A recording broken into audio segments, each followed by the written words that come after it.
Chapter 13. Thanks, but no thanks. Since Mrs. Brisbane didn't say a word to me on the drive home, I had time to reflect on the last few months. I had not had a bad experience with any of the families I had visited. In fact, they had all been gracious and welcoming, except Miranda's dog, Clem. But I knew how to handle him. In return, I'd lent them a helping paw here and there. After all, you can learn a lot about yourself by getting to know another species. I was overdue for trouble, and I was likely to get it at Brisbane's House of Horrors. That's how I pictured her home, decorated with skeletons and bats and eerie jack-o'-lanterns all year long. I was shivering at the picture I had in my mind when Mrs. Brisbane actually spoke. "Humphrey, I need you like I need a hole in the head," she complained. "Same to you," I squeaked back rudely, knowing she wouldn't understand.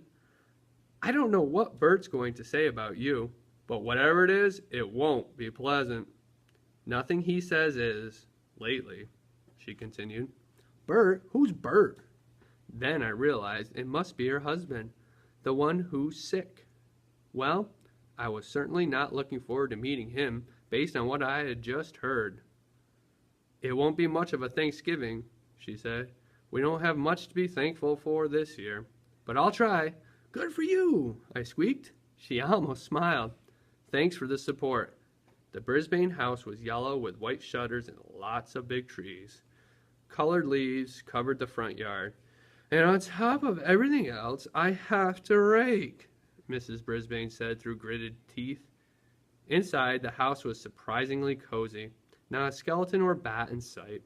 Lots of pretty pictures on the walls, and some big yellow flowers in a vase on the table. "Bert, I'm home," Mrs. Brisbane called out. A few seconds later, an old man rolled into the room in a wheelchair. His gray hair was uncombed and stuck out in places it shouldn't. His chin was covered with gray stubble, and he wore very wrinkled tan pajamas. His expression was so sour, he looked as if he'd just drunk a glass of vinegar. Mrs. Brisbane set my cage on the low coffee table. "We have a guest for the weekend." I could tell she was trying hard to sound cheery. "His name is Humphrey." Mr. Brisbane sneered. "This is unacceptable for the little pay you get. That school can't force you to spend your weekend babysitting a rat." I bit my tongue to keep from saying something unsqueakably bad. "They're not forcing me," argued Mrs. Brisbane. "It's just that no one else could do it. Let's not make a mountain out of a molehill." Pardon me, but I resented being called a molehill almost as much as being called a rat. Mrs. Brisbane quickly changed the subject. "I thought you were going to get dressed today." "Why should I? I'm not going to see anybody," Bert Brisbane growled, "except you and the rat." Mrs. Brisbane got up and walked out of the room without saying another word. Boy, nobody in room 26 could get away with talking to Mrs. Brisbane like that. I wish I could send her husband to the Principal Morales' office right now. Everything was really quiet around the house for a while. Mrs. Brisbane changed her clothes to jeans and moved my cage onto a card table in the corner of the living room. Then she sat down and read the Guide to the Care and Feeding of Hamsters and the chart my classmates kept on me. "Looks like your friends have been taking good care of you," she said. "Very, very, very good," I squeaked. She fed me and gave me clean water.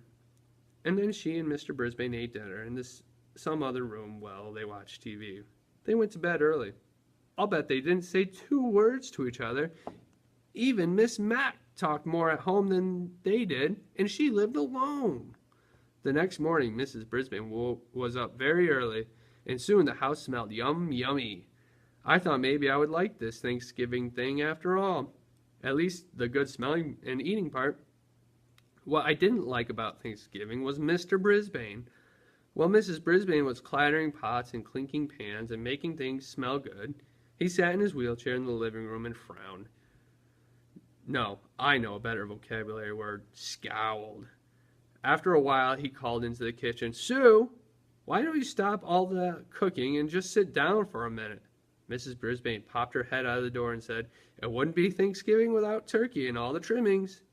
Then Mr. Brisbane said he didn't have anything to be thankful for.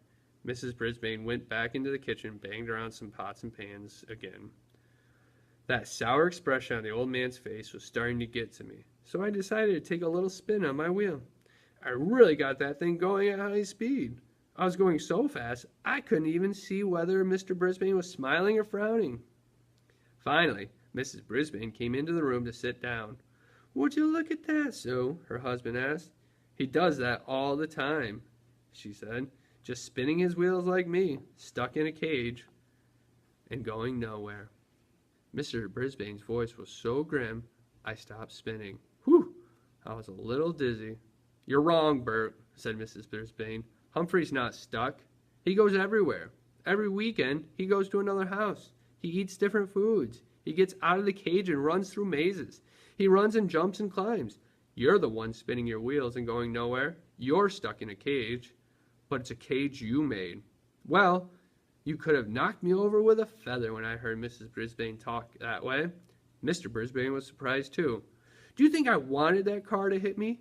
Do you think that was my choice?" he asked. "Of course not, Bert.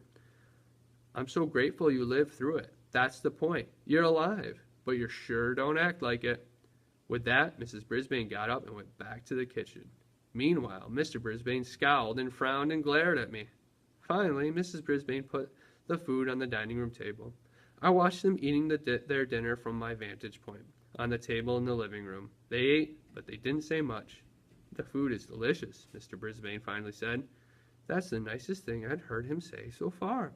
"Thank you," Mrs. Brisbane replied. There was silence for a while. Then Mr. Brisbane said, "Just think, last year, after Thanksgiving dinner, Jason and I threw the football around the backyard.